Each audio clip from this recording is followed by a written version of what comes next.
It's October 19th, 7:46 p.m. I've just been doing some writing today and I put it under the title Doubling Down on Delusion.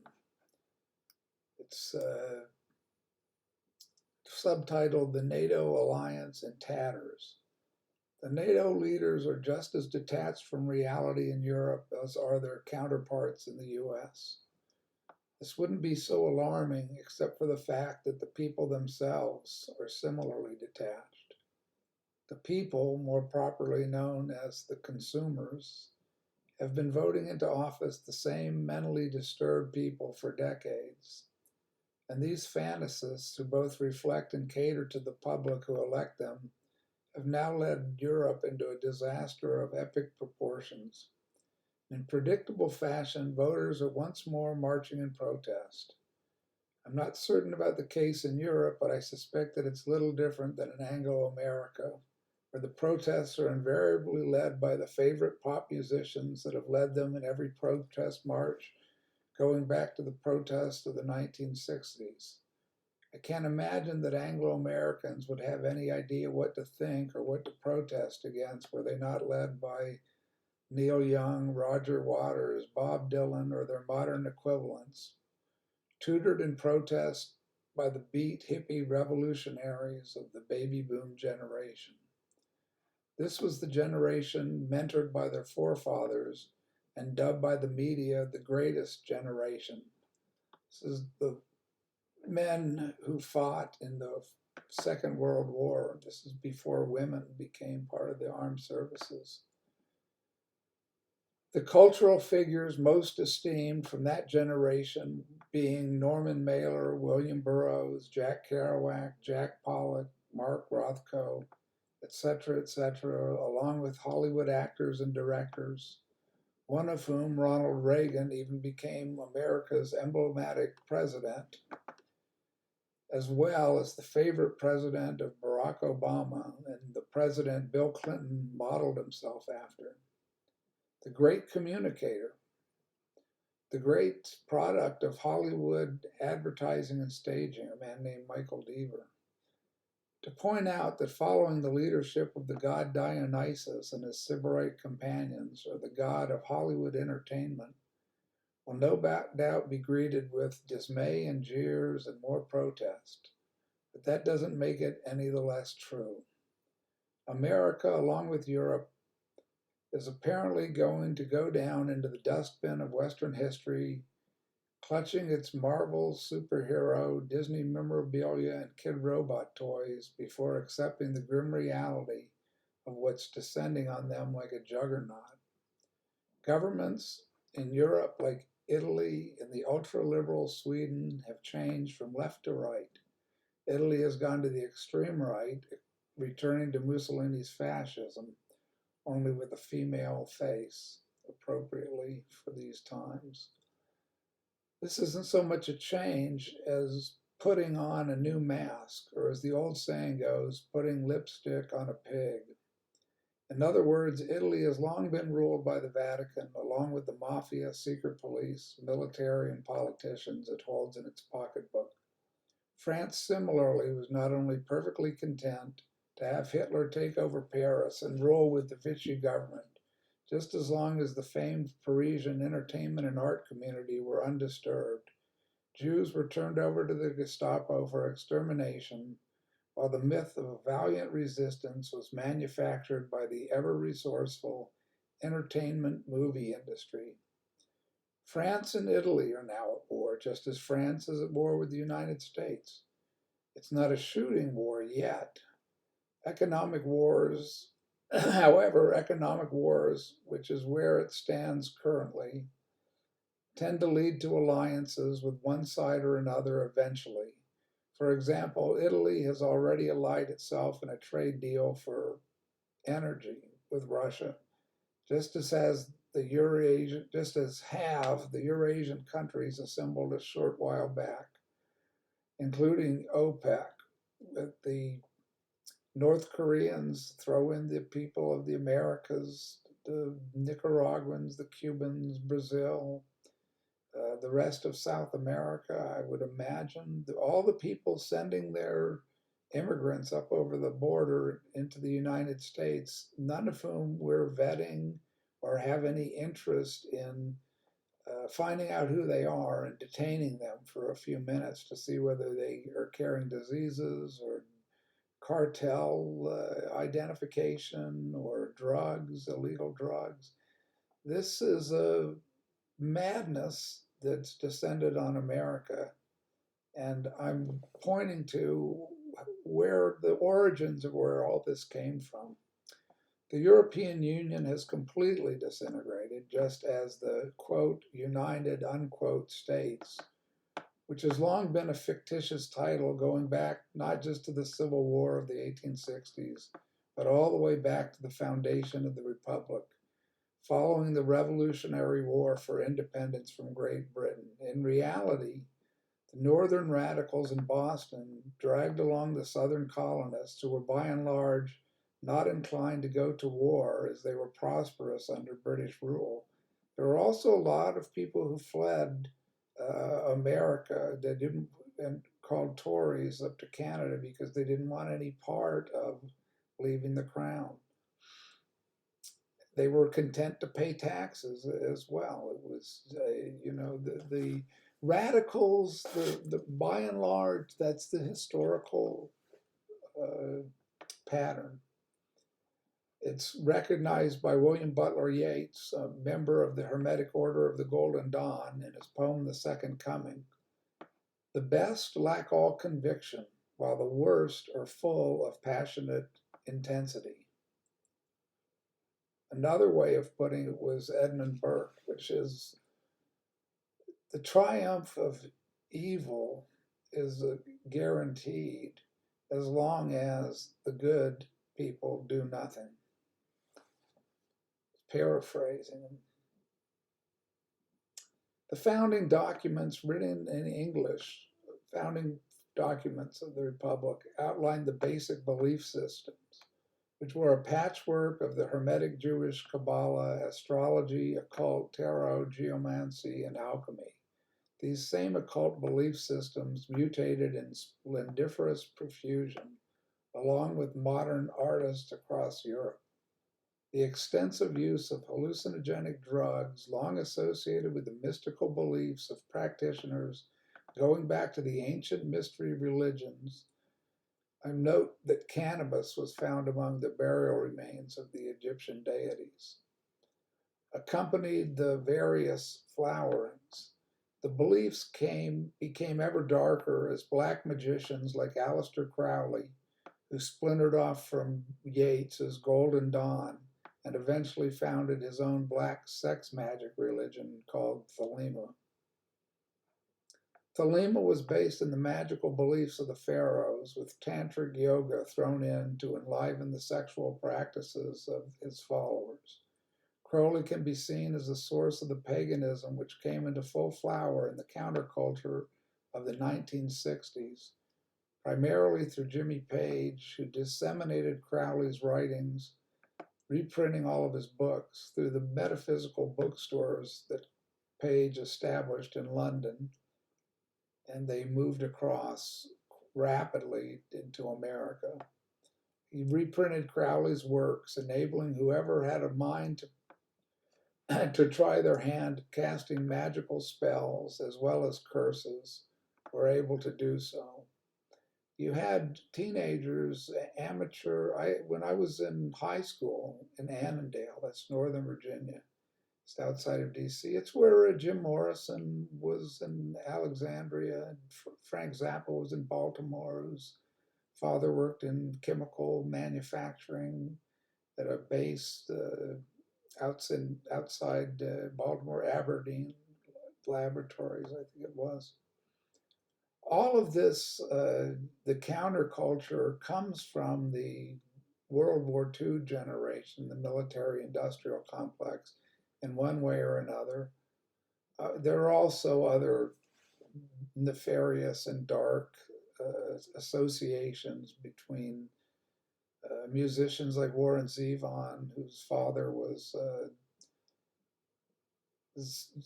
Zevon. I forget what his first name was. He had some snappy name. but he was Mickey Cohen, who was the gang boss of Los Angeles, meaning he ran Hollywood and its extension in Las Vegas. So Zevon was Ukrainian Jewish and came from Chicago, and his son Warren is up on Laurel Canyon with all the rest of the counterculture participants, from Zappa to Jim Morrison to the Mamas and the Papas to Joni Mitchell and Crosby, Stills, Nash and Young. It's a movement, like I say, that's directly connected back to the early 20th century, late 19th century, Crowley, the mystery religions that go right back to the Freemasons of the Declaration of Independence, Freemasons and deists. And all that's encoded in the Capitol and the Washington Monument and all the memorials. So this isn't conspiracy theory. I'm simply laying out history. And Thelema, that's Crowley's religion, was based in the magical beliefs of the pharaohs, with tantric yoga thrown in to enliven the sexual practices of his followers. Crowley can be seen as a source of the paganism which came into full flower in the counterculture of the 1960s, primarily through Jimmy Page, who disseminated Crowley's writings to the metaphysical bookstores he established in London. What I'm trying to do, is to repeat myself a couple times to let what I'm saying sink in. I think people are aware of the general outline of who Jimmy Page was, but they're in complete denial of it. I was watching a video of Jimmy Page at the Oxford Student Union, and they're asking him about his Satanism and Satan talking on the back of, if played backwards, Stairway to Heaven. And Page completely lies about it. He dismisses it. They all joke about it. The Thelema religion and Page's occultism and his Satanism was no joke whatsoever, any more than Aleister Crowley and his people, all the people dying around him and all the people being sexually abused, just like the Epstein people and the Ghislaine Maxwell people and the Bohemian Grove people and the occult practices of the Roman Polanski Hollywood people. Hollywood is really adept at putting on a funny face or a funny mask or saying, isn't the music great? And sidestepping completely because there's so many entranced followers that don't want to believe there is a Satan in the same way they don't want to believe there's a Jesus Christ or a Jehovah or the God of Israel. So they've mutated him in all kinds of various New Age forms, from the Novus Ordo of the Catholic Church in the 60s to the Jesus freak movement of the counterculture, which involved Woodstock and the Zigzag Man and the Godspell music and the Jesus Christ Superstar people. These were all, when not mutations, they were complete perversions. You get to the absurdity of Alice Cooper calling himself a born-again Christian. This is a guy that is the opposite of a Christian. On top of it, he's golfing partner of Donald Trump. He's the best pal of the Rat Pack, who's Sammy Davis Jr., Frank Sinatra, Dean Martin. Read Nick Tosh's book on Dean Martin to see who the Rat Pack were. And it doesn't even mention that Sammy Davis Jr. was a member of the Church of Satan. These are just facts. He was there briefly a member of the Church of Satan, just like David Bowie was briefly a member of Aleister Crowley's Thelema religion. And you look at the cover of the Sgt. Pepper's Lonely Hearts Club Band, and there's Aleister Crowley. There's not only Aleister Crowley's, there's the whole plethora or panoply or pandemonium or Parthenon, as it were, of all of these, from Karl Marx to Oscar Wilde to Yogananda, of all the practitioners of occult religions, including Karl Marx being a Satanist. And this isn't conspiracy theory, and it isn't paranoid schizophrenia, and it isn't wild conjecture. It's all recorded in the archives, the ones that exist in the former Soviet reunion, the Soviet, which is in reunification now with its territories which weren't annexed. That's another falsehood purveyed by the Washington Post. It's believed by the prepper communities or everybody who believes the false narrative.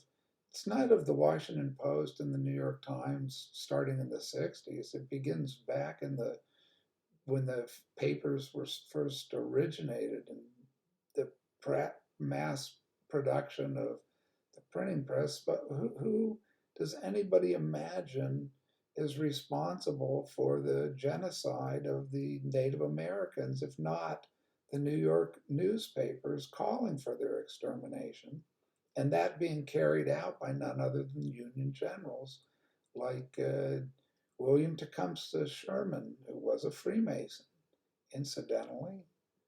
There's an awful lot of coincidence happening in the upper echelons of the power elite.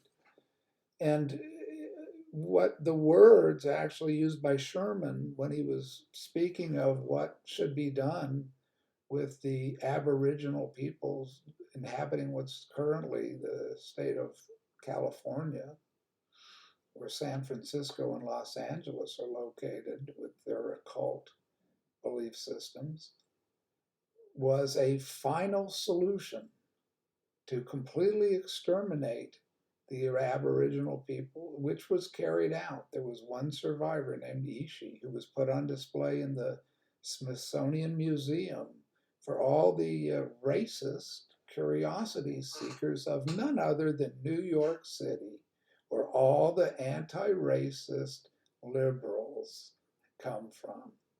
Isn't that a curiosity? You could also read Albert Einstein's racist letters, and you could also read Karl Marx's racist letters. If you imagine that there is no racism anywhere other than in the South, where you have the MAGA people, the preposterousness, I mean, the ahistoricity of the current uh, lie machine of the liberal press, including Fox News, including the Wall Street Journal. I mean, the word liberal no longer means anything. Let's just call it the imperialist press. All the time, pushing this notion of drag queens in their outfits, dancing around the aisles of Christian churches and preaching about American colonialism and imperialism, and we're going to overthrow the imperialists. That's a good one. That's really irony is dead, or satire is dead. People, I saw the this satirical Russian commercial. I said this the other week. Is all that the Russians have to do for propaganda is play footage of Joe Biden. You know, as far as this is our enemy, this is our opponent. You couldn't have greater satirical content. Everybody else in the world is laughing about it. It seems only the New York papers and the Washington Post and the NPR, the Nationalist Public Radio, take seriously anything Biden is saying, because he's not saying anything. He's reading from a teleprompter, and all they do is they'll report the news that comes from the centralized government, that comes from who else but the 1% ownership, the corporate elite. Why? I still this absolutely astounds me that American the American people, because most, let's face it, I mean, 90+% of the news is infotainment. It's simply the Megyn Kellys talking about the Kim Kardashians. Oh, they're booing Kim Kardashian in California. They're booing Joe Biden's wife, Jill Biden. Jack and Jill went down the hill. They're going right down the hill. So, what does that have to do with the news? It doesn't have anything to do with the news. The news is simply a distraction and a cult of personality, so that it's like a magic trick. It's the old bait and switch, or it's the old you're watching, the sexy mamas dancing around on the stage while the magic is occurring with people, their hands in your pocketbook, or printing what else but a digital currency, destroying the economy, pushing the world to the brink of nuclear war. And that's not Russia that's doing it. That's the good old United States of America and NATO. And this didn't start yesterday. It started with Bill Clinton and rearming these Eastern Europe with the full intention that Russia is not going to be allowed to exist as a military power. It's the old game. It's the old game of world domination, and it goes back to the Egyptians, and it comes forward to every empire since. We're the last empire. We're the revived Roman Empire. It's spoken about in the book of Revelation and other places, book of Daniel and the Old Testament prophets. And I'm located in biblical history as it interfaces or intersects with the history of the human race. And I think that's the only way to understand world events, is to understand biblical history, is to understand the entire history of civilization and their decline and their final collapse. And thinking that I hate to break this news to people. I really do, because they're so convinced that they can just pray their way, like from Rip Warren praying for rain to the people praying in tongues, that all you have to do, the power of prayer. Well, that just isn't the case. The will of God is all encompassing. Whatever prayers people are praying are only going to happen if they are inside God's will. And right now, it's God's will, as stated in the Bible and as stated by the prophets, that the world come to an end. So I would repeat this over and over, I think, at the end of my little sermonettes. They're not really sermons. They're simply a summation of whatever I've been thinking and observing in the course of a day, from the morning until this late evening. That people have to spiritually prepare themselves, because we're all going to die.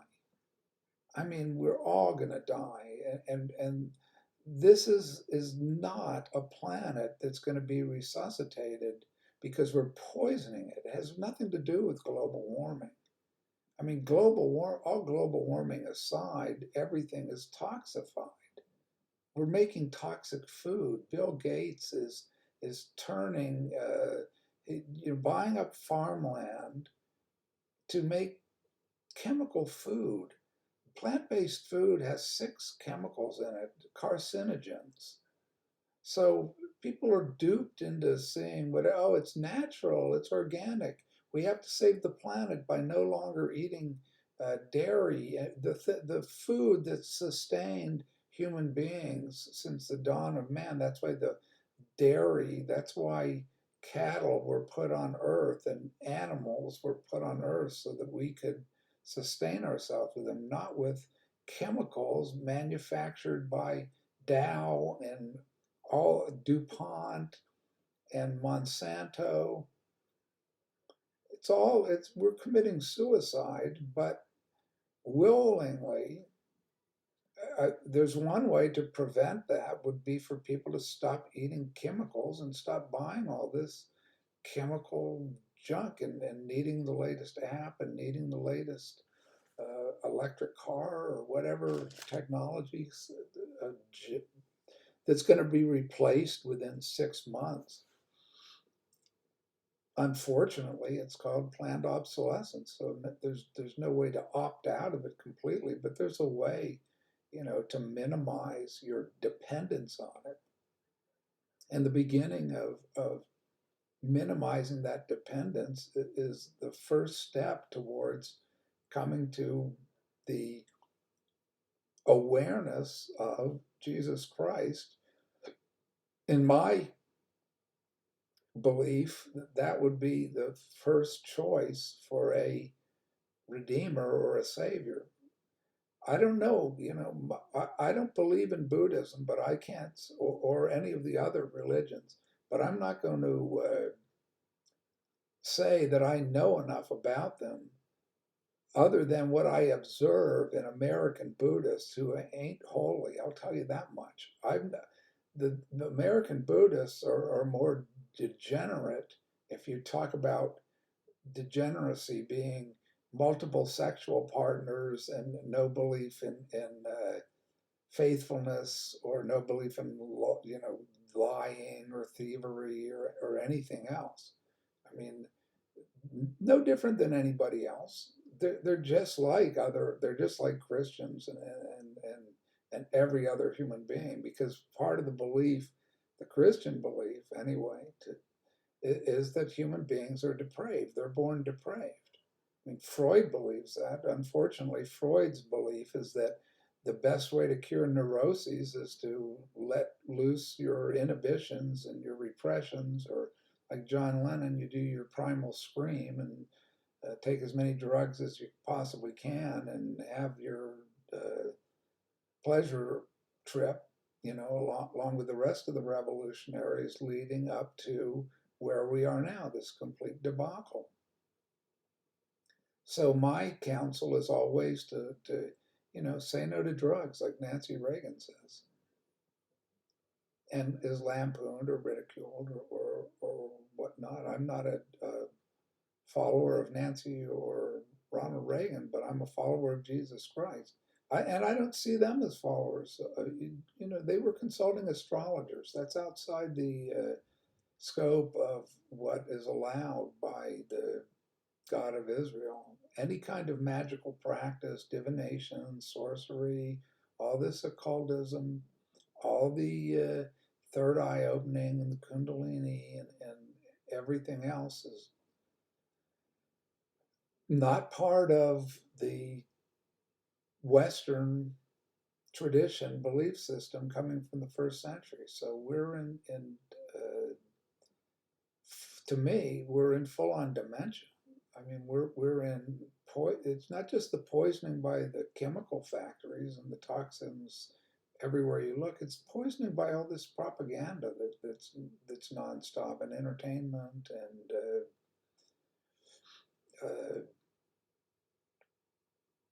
magical beliefs that somehow you can become an immortal with a neural implant, a neural link. I can't imagine anything more horrible than being hooked up to having my brain hooked up to a computer network. It's bad enough, you know, going into them in the evening or through the day. And I limit personally, I limit what I look at to just information. I don't watch Hollywood movies or Netflix, or to the extent I see popular entertainment, it's in the context of the news. And for the most part, it's just a complete horror show. I'm not able to laugh or satirize people like Madonna or Cardi B, who I'm well aware that they've lost their souls to the dark power when they appear as they do, like Gloria Swanson in Sunset Boulevard. If anybody's familiar with that movie, you know, you can't age or you can't accept your mortality. So I think it's time to start thinking about that, even if you're not old like I am, to think about it at any age. So God bless everyone, and stay safe.